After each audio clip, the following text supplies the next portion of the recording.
انا ديسا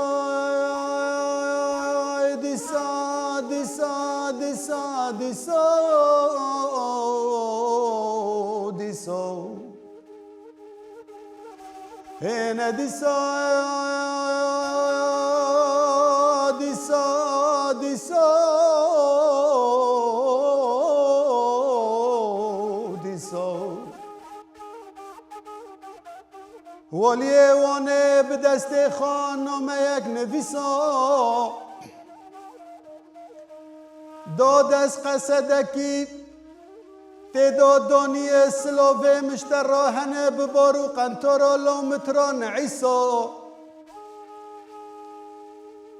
شوی چی مخونک خودیت از زانم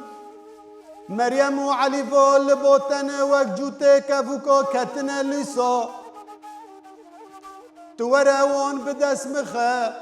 ما بجه والیه وانه یکی مقرسی پیسا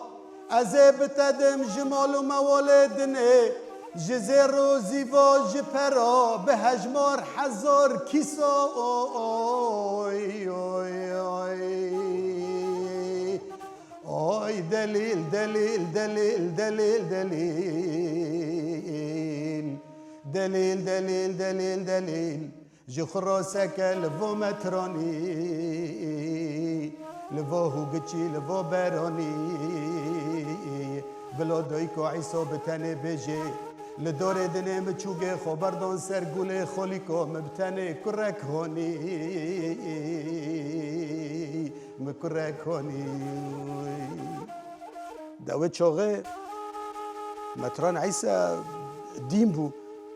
به نامه گرت مکتوب جفده قطاند و دراند گوت از وی کاری ناکم این دیسا متران عیسا گو از ناکم از ناکم از با کاری ناکم ناکم از نوه دیرو اختمار خراناکم از خواب مالو موالدن نفروشم خواه ارزان ناکم هگرون مبکوژن مبدار واکن از علی و بمریم تسلیم و ناکم علی و مریم کتن بخت و تور من از ایوان بپارزم دو چاوه خاکم از وان تسلیمی تن ناکم از واکاری ناکم از ایوان لسر اولا محمد لف معرکم